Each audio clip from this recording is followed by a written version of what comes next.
Platform 9 3/4 is located in King's Cross Station in London. When you enter the main lobby, follow the signs towards platforms 9 and 10.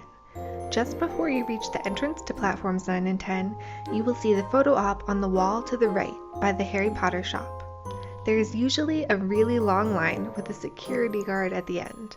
If the line gets too long, they even have a second line outside the station.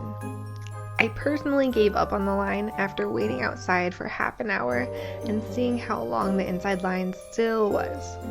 I estimated it would take about 2 hours from the end of this line.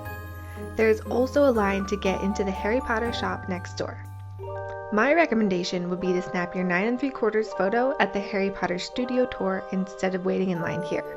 But if you want to visit platforms 9 3/4 in the real King's Cross station, it is easy to find in the main lobby next to the Harry Potter shop.